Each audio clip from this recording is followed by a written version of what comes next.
사랑하는 성도님들, 여러분은 지금 기쁨이 있으십니까? 진정한 기쁨, 환경이 바뀌어도 사라지지 않는 그런 기쁨 말입니다. 우리가 사는 이 세상을 보십시오. 사람들은 기쁨을 찾아 헤맵니다. 돈을 벌면 기쁠 것 같아서 열심히 일합니다. 성공하면 기쁠 것 같아서 밤낮 없이 노력합니다. 좋은 집에 살면, 좋은 차를 타면, 좋은 옷을 입으면, 맛있는 음식을 먹으면 기쁠 것 같아서 그것들을 추구합니다. 하지만 그 기쁨이 얼마나 갑니까? 잠깐입니다. 새 차를 사면 처음 며칠은 기쁘지만 곧 익숙해집니다. 승진하면 처음에는 기쁘지만 곧 더 높은 자리를 원하게 됩니다. 여행을 가면 즐겁지만 돌아오면 다시 일상의 공허함이 찾아옵니다. 세상이 주는 기쁨은 잠깐이고 조건적이고 환경에 따라 변합니다. 그런데 성도님들, 하나님께서 주시는 기쁨은 완전히 다릅니다. 환경과 상관없이 영원히 깊이 우리 영혼 속에서 샘솟는 기쁨입니다. 오늘 이 시간 우리는 하나님이 주시는 참된 기쁨이 무엇인지 4가지 측면에서 함께 살펴보겠습니다. 이 말씀을 통해 여러분 모두가 세상이 줄 수 없는, 하나님만이 주실 수 있는 그 참된 기쁨을 누리시기를 간절히 소망합니다. 첫 번째로 하나님이 주시는 기쁨은 구원에서 오는 기쁨입니다. 성도님들, 우리가 누릴 수 있는 가장 큰 기쁨이 무엇인지 아십니까? 바로 구원받았다는 사실입니다. 죄에서 자유함을 얻었다는 것, 지옥에서 구원받았다는 것, 하늘나라 백성이 되었다는 것, 이것이 가장 큰 기쁨입니다. 누가복음 15장을 보면 3가지 비유가 나옵니다. 잃어버린 양의 비유, 잃어버린 은전의 비유, 탕자의 비유입니다. 모두 잃어버린 것을 찾았을 때의 기쁨에 대한 이야기입니다. 잃어버린 양의 비유를 보십시오. 4절부터 7절입니다. 너희 중에 어떤 사람이 양 100마리가 있는데 그 중에 하나를 잃으면 99마리를 들에 두고 그 잃은 것을 찾아내기까지 찾아다니지 아니하겠느냐? 또 찾아낸즉 즐거워 어깨에 메고 집에 와서 그 벗과 이웃을 불러 모으고 말하되 나와 함께 즐기자. 나의 잃은 양을 찾아내었노라 하리라. 내가 너희에게 이르노니 이와 같이 죄인 한 사람이 회개하면 하늘에서는 회개할 것 없는 의인 99으로 말미암아 기뻐하는 것보다 더하리라. 한 마리 양을 찾았을 때 목자가 즐거워한다고 했습니다. 어깨에 메고 집에 와서 벗과 이웃을 불러 함께 즐긴다고 했습니다. 죄인 한 사람이 회개하면 하늘에서 그렇게 기뻐한다는 것입니다. 잃어버린 은전의 비유도 마찬가지입니다. 8절부터 10절입니다. 어떤 여자가 10드라크마가 있는데 하나를 잃으면 등불을 켜고 집을 쓸며 찾아내기까지 부지런히 찾지 아니하겠느냐? 또 찾아낸즉 벗과 이웃을 불러 모으고 말하되 나와 함께 즐기자. 잃은 드라크마를 찾아내었노라 하리라. 내가 너희에게 이르노니 이와 같이 죄인 한 사람이 회개하면 하나님의 사자들 앞에 기쁨이 되느니라. 찾아낸즉 벗과 이웃을 불러 함께 즐긴다고 했습니다. 하나님의 사자들 앞에 기쁨이 된다고 했습니다. 그리고 탕자의 비유입니다. 아버지가 돌아온 탕자를 보고 어떻게 했습니까? 20절부터 24절입니다. 이에 일어나서 아버지께로 돌아가니라. 아직도 거리가 먼데 아버지가 그를 보고 측은히 여겨 달려가 목을 안고 입을 맞추니 아들이 이르되 아버지, 내가 하늘과 아버지께 죄를 지었사오니 지금부터는 아버지의 아들이라 일컬음을 감당하지 못하겠나이다 하나 아버지는 종들에게 이르되 제일 좋은 옷을 내어다가 입히고 손에 가락지를 끼우고 발에 신을 신기라. 그리고 살진 송아지를 끌어다가 잡아라. 우리가 먹고 즐기자. 이 내 아들은 죽었다가 다시 살아났으며 내가 잃었다가 다시 얻었노라 하니 그들이 즐거워하더라. 먹고 즐기자고 했습니다. 죽었다가 다시 살아났다고 했습니다. 잃었다가 다시 얻었다고 했습니다. 이것이 구원의 기쁨입니다. 시편 51편 12절에서 다윗은 이렇게 기도합니다. 주의 구원의 즐거움을 내게 회복시켜 주시고 자원하는 심령을 주사 나를 붙드소서. 구원의 즐거움이라는 표현이 나옵니다. 구원에는 즐거움이 있습니다. 사도행전 8장을 보면 에티오피아 내시가 빌립에게 복음을 듣고 세례를 받은 후 어떻게 되었는지 나옵니다. 39절입니다. 둘이 물에서 올라올새 주의 영이 빌립을 이끌어 가시니 내시는 그를 다시 보지 못하고 기쁨으로 길을 갔더라. 기쁨으로 길을 갔다고 했습니다. 구원받은 기쁨이었습니다. 빌립보 감옥의 간수도 마찬가지였습니다. 사도행전 16장 34절입니다. 그들을 데리고 자기 집에 올라가서 음식을 차려주고 그와 온 집안이 하나님을 믿음으로 크게 기뻐하니라. 크게 기뻐했다고 했습니다. 구원의 기쁨이었습니다. 사랑하는 성도님들, 여러분은 구원의 기쁨을 누리고 계십니까? 혹시 그 기쁨이 식어지지는 않았습니까? 처음 예수님을 영접했을 때의 그 감격, 그 기쁨을 기억하십니까? 죄 사함을 받았을 때의 그 자유함, 그 평안을 기억하십니까? 세월이 지나면서 신앙생활이 익숙해지고 구원의 감격이 무뎌지기 쉽습니다. 하지만 잊지 마십시오. 우리가 어디서 왔는지, 우리가 무엇에서 구원받았는지를 잊지 마십시오. 에베소서 2장 1절부터 5절 말씀입니다. 그는 허물과 죄로 죽었던 너희를 살리셨도다. 그때에 너희는 그 가운데서 행하여 이 세상 풍조를 따르고 공중의 권세 잡은 자를 따랐으니 곧 지금 불순종의 아들들 가운데서 역사하는 영이라. 전에는 우리도 다 그 가운데서 우리 육체의 욕심을 따라 지내며 육체와 마음에 원하는 것을 하여 다른 이들과 같이 본질상 진노의 자녀이었더니 긍휼이 풍성하신 하나님이 우리를 사랑하신 그 큰 사랑을 인하여 허물로 죽은 우리를 그리스도와 함께 살리셨고 우리는 허물과 죄로 죽었던 자들이었습니다. 본질상 진노의 자녀였습니다. 하지만 하나님께서 우리를 살리셨습니다. 그리스도와 함께 살리셨습니다. 이것이 얼마나 큰 은혜입니까? 이것이 얼마나 큰 기쁨입니까? 하박국 3장 17절부터 18절 말씀입니다. 비록 무화과 나무가 무성하지 못하며 포도나무에 열매가 없으며 감람나무에 소출이 없으며 밭에 먹을 것이 없으며 우리의 양이 없으며 외양간에 소가 없을지라도 나는 여호와로 말미암아 즐거워하며 나의 구원의 하나님으로 말미암아 기뻐하리로다. 모든 것이 없어도 여호와로 말미암아 즐거워한다고 했습니다. 구원의 하나님으로 말미암아 기뻐한다고 했습니다. 이것이 구원의 기쁨입니다. 환경과 상관없는 기쁨입니다. 두 번째로 하나님이 주시는 기쁨은 성령으로부터 오는 기쁨입니다. 성도님들, 우리가 어떻게 기쁨을 유지할 수 있습니까? 환경이 어려워도, 시련이 와도 어떻게 기쁨을 잃지 않을 수 있습니까? 바로 성령님께서 우리 안에 기쁨을 주시기 때문입니다.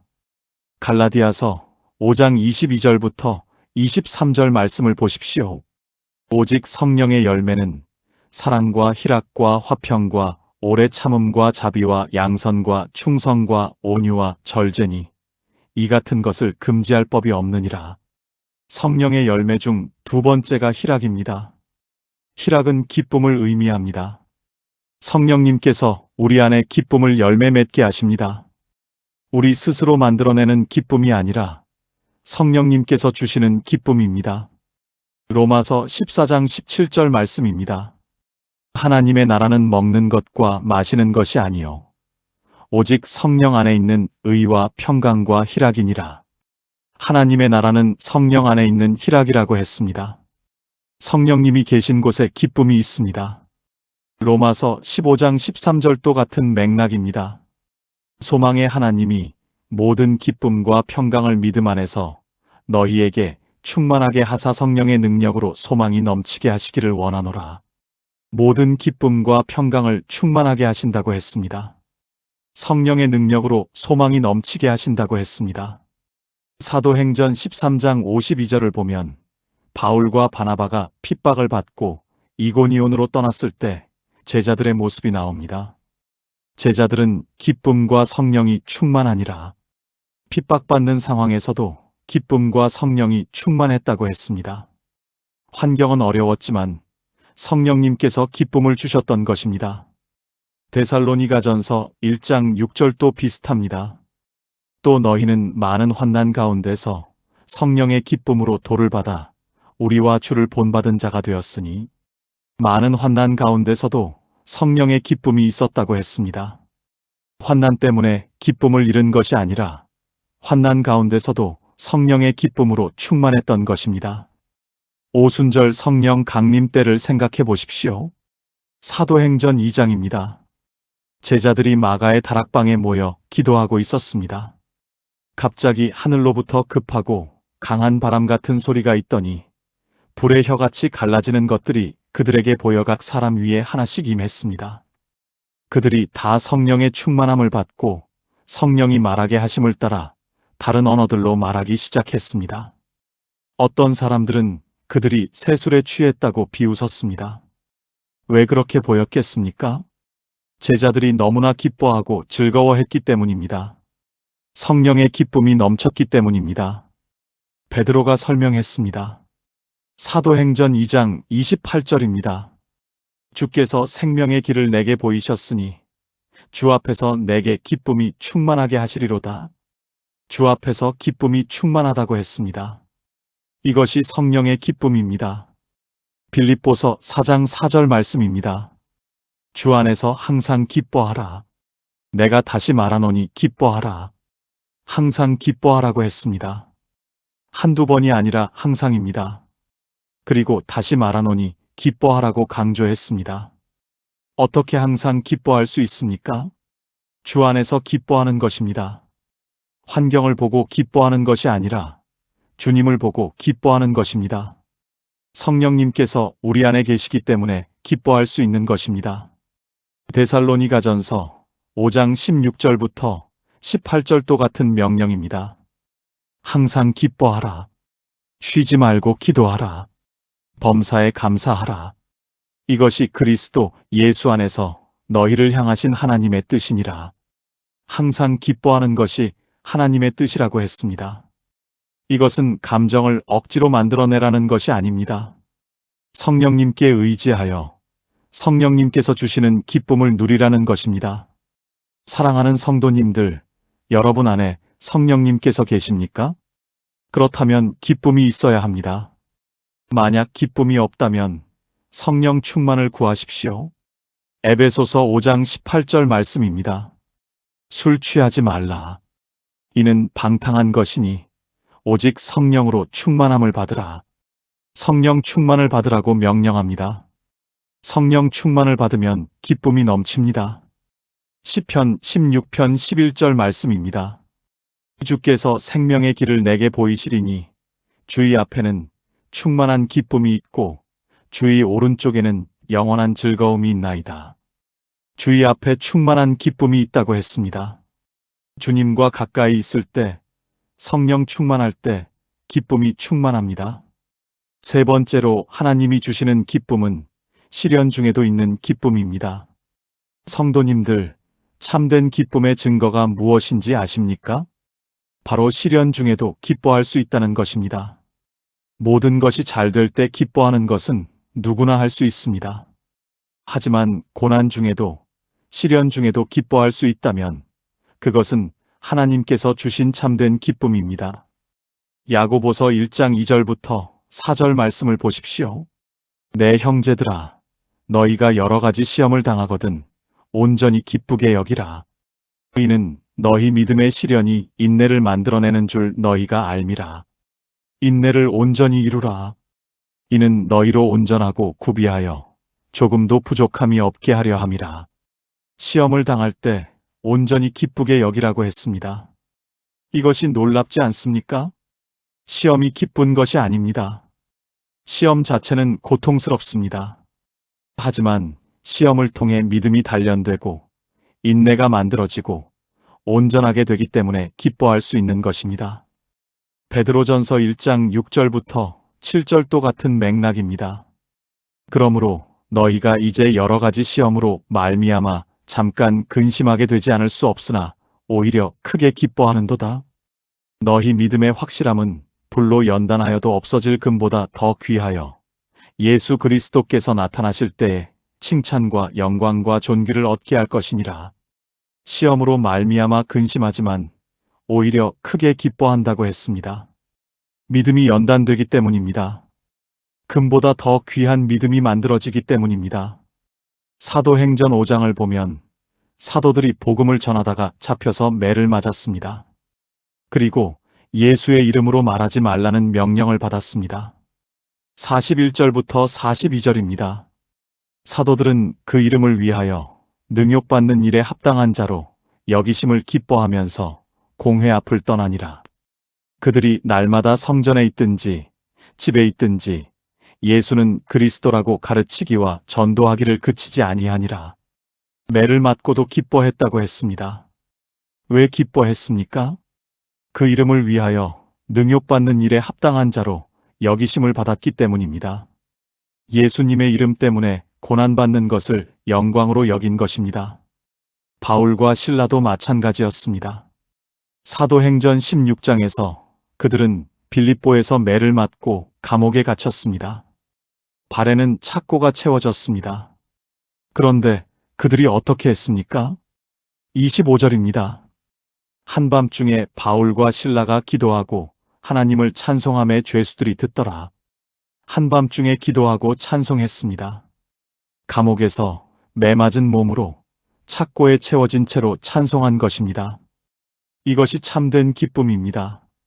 환경에 좌우되지 않는 기쁨입니다.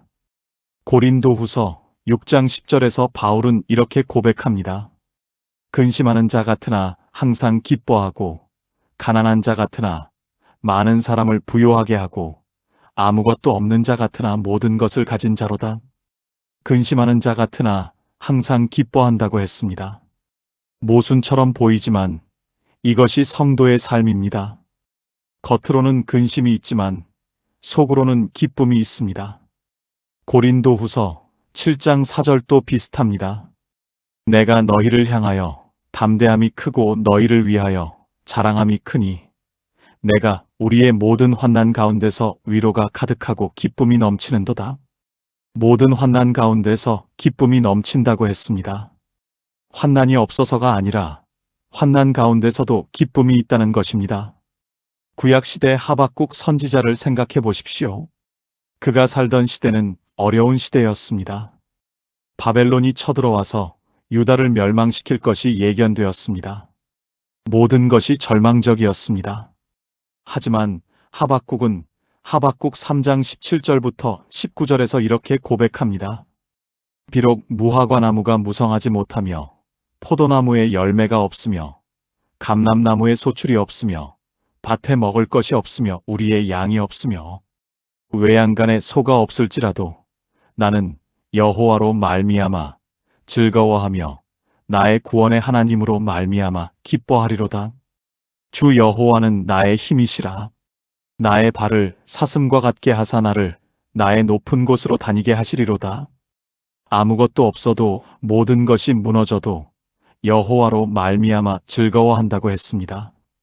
이것이 참된 기쁨입니다. 사랑하는 성도님들, 여러분이 지금 시련 중에 있습니까? 고난 중에 있습니까? 그 가운데서도 기뻐하십시오. 억지로 웃으라는 것이 아닙니다.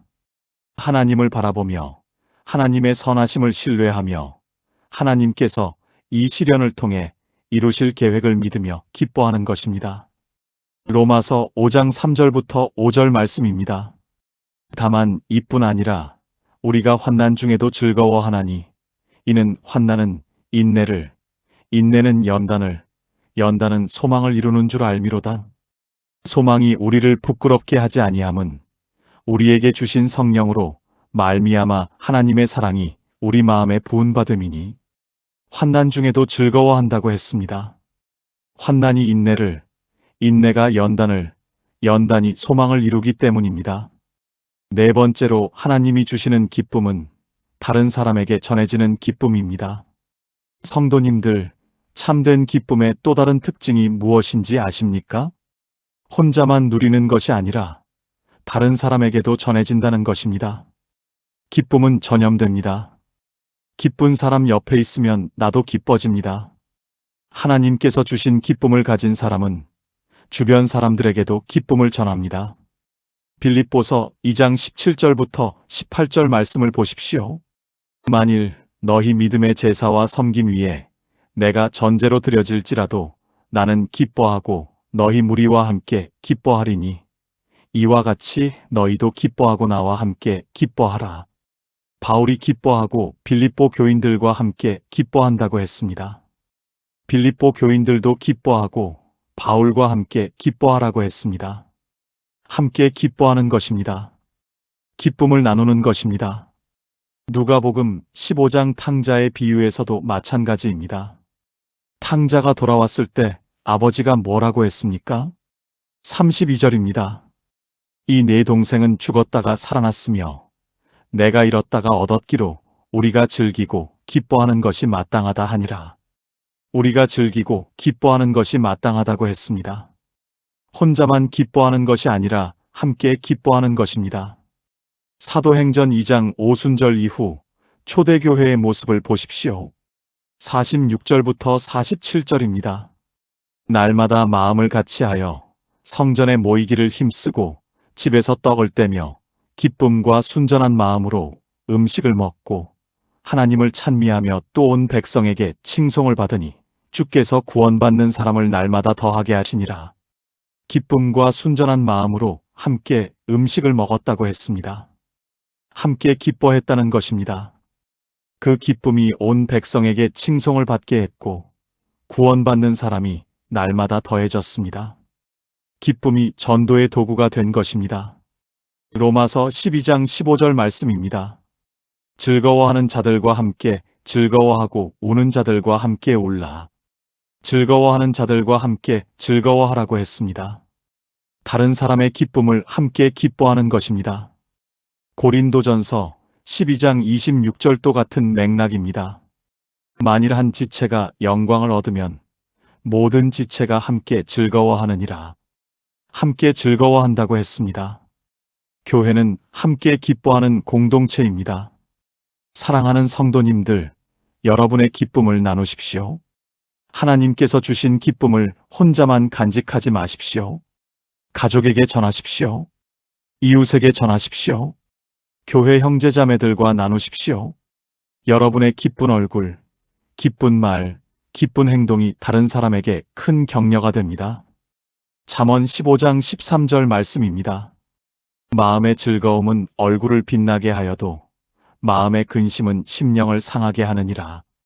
마음의 즐거움이 얼굴을 빛나게 한다고 했습니다. 여러분의 빛나는 얼굴이 다른 사람에게 기쁨을 전합니다. 잠언 17장 22절도 말씀합니다. 마음의 즐거움은 양약이라도 심령의 근심은 뼈를 마르게 하느니라. 마음의 즐거움이 양약이라고 했습니다. 여러분의 기쁨이 다른 사람에게 약이 됩니다. 치유가 됩니다. 사랑하는 성도님들, 오늘 우리는 하나님이 주시는 참된 기쁨에 대해 4가지를 나누었습니다. 첫째, 하나님이 주시는 기쁨은 구원에서 오는 기쁨입니다. 죄에서 자유함을 얻고 하나님의 자녀가 되고 천국 백성이 된 그 기쁨입니다. 이 구원의 기쁨을 날마다 새롭게 하십시오. 둘째, 하나님이 주시는 기쁨은 성령으로부터 오는 기쁨입니다. 성령의 열매로 맺어지는 기쁨, 성령 충만할 때 넘치는 기쁨입니다. 성령 충만을 날마다 구하십시오. 셋째, 하나님이 주시는 기쁨은 시련 중에도 있는 기쁨입니다. 환경과 상관없이 고난 중에도 누릴 수 있는 기쁨입니다. 어떤 상황에서도 주님을 바라보며 기뻐하십시오. 넷째, 하나님이 주시는 기쁨은 다른 사람에게 전해지는 기쁨입니다. 혼자만 누리는 것이 아니라 함께 나누는 기쁨입니다. 여러분의 기쁨을 주변 사람들과 나누십시오. 시편 126편 3절 말씀입니다. 여호와께서 우리를 위하여 큰 일을 행하셨으니 우리는 기쁘도다. 여호와께서 큰 일을 행하셨기에 우리는 기쁩니다. 이 기쁨은 세상이 줄 수 없는 기쁨입니다. 환경이 빼앗아갈 수 없는 기쁨입니다. 영원한 기쁨입니다. 요한복음 16장 22절에서 예수님께서 약속하셨습니다. 지금은 너희가 근심하나 내가 다시 너희를 보리니 너희 마음이 기쁠 것이요 너희 기쁨을 빼앗을 자가 없으리라. 너희 기쁨을 빼앗을 자가 없다고 약속하셨습니다. 이 기쁨을 붙잡으십시오.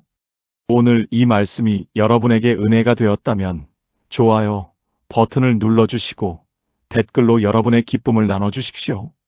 그리고 다른 분들에게도 이 말씀을 전해주시기 바랍니다. 사랑하는 성도님들, 하나님께서 여러분을 축복하시기를 기도합니다.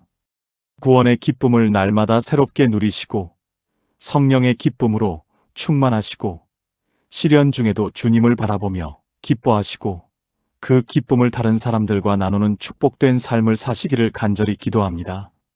하나님이 주시는 참된 기쁨이 여러분의 삶에 넘쳐 흐르기를 축복합니다. 감사합니다.